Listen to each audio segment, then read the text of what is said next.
حي على الفلاح. One of the most beautiful discussions on ibadah is actually compiled by Ibn Taymiyyah rahimahullah, who talks about the 5 conditions of being a slave of Allah. I'll at least highlight those 5 things.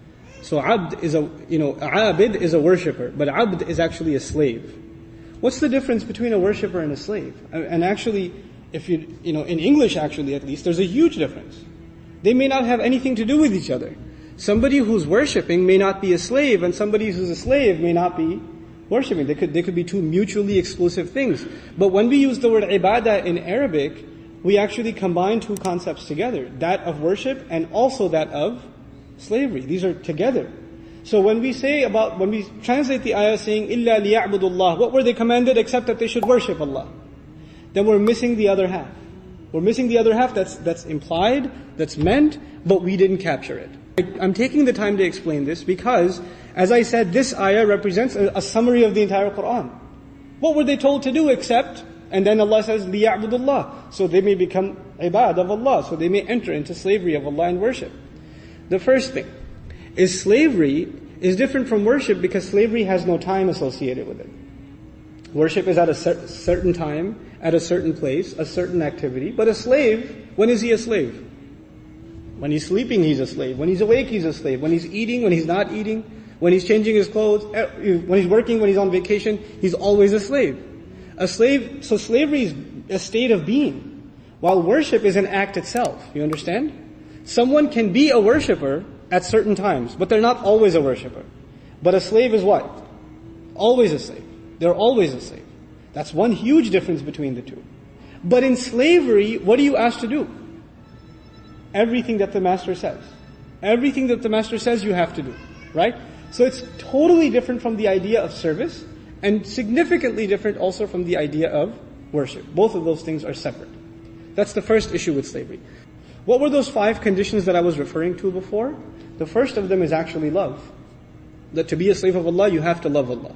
You can't be considered His slave until you love Him. And what that love means is everything else you love must be less than the love you have for Allah.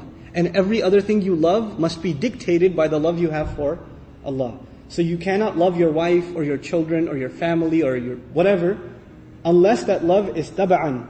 It's underneath, it's in submission to the love you have for Allah. That's the first condition of slavery. The second is obedience.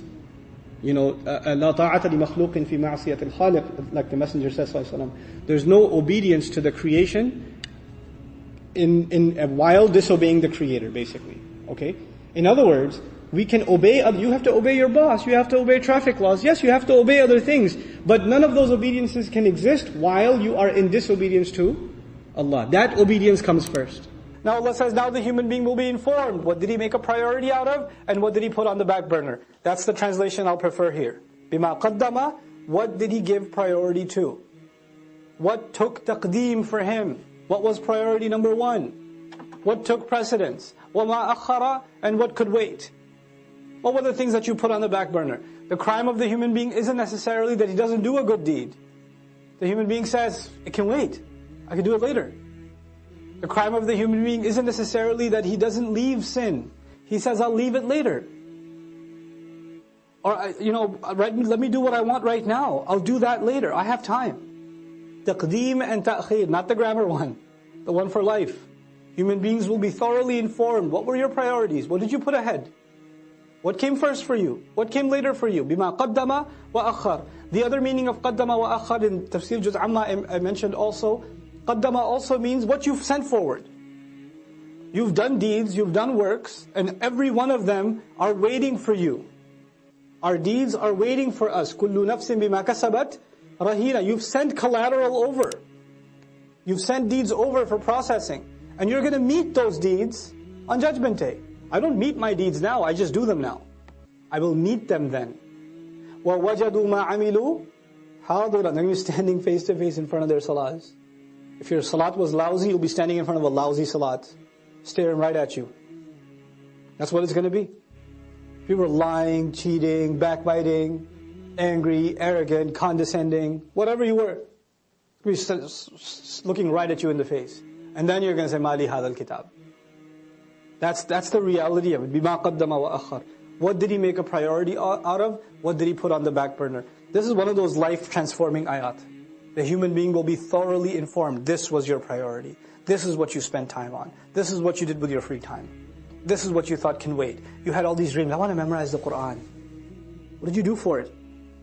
How many seasons of how many TV shows did you watch instead? That was a priority for you.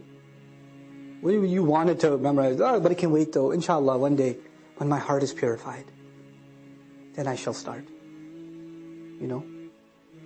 بِمَا قَدَّمَ وَأَخَّرَ بَلِ الْإِنسَانِ. No.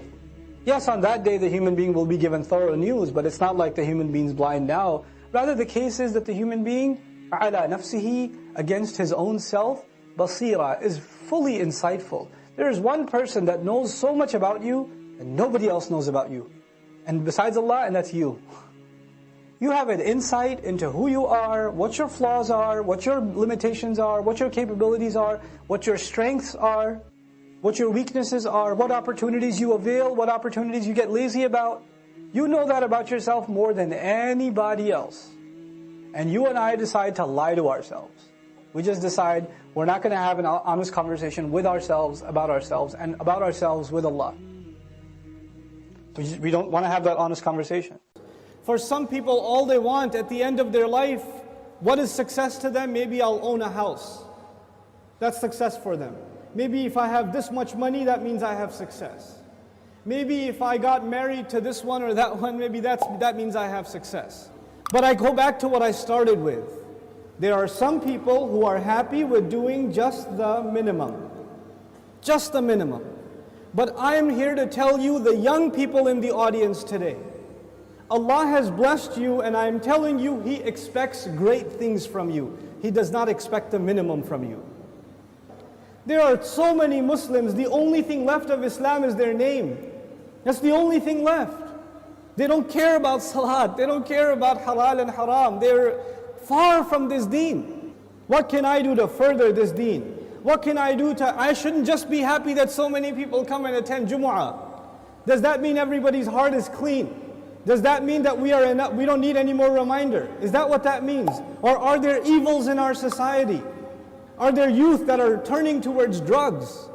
Are there young people that are just living their life for no purpose? All they do is play video games and watch movies and go to sleep.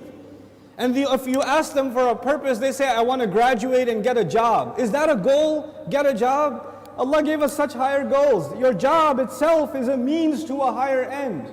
But you know what? We are living in strange times. The people who need the da'wah the most today are the Muslims themselves. But even if you get a good job, but you don't do your job, you got the job, but you show up late every day. You got the job, but you don't finish any projects. You're sitting there at the desk wasting your time.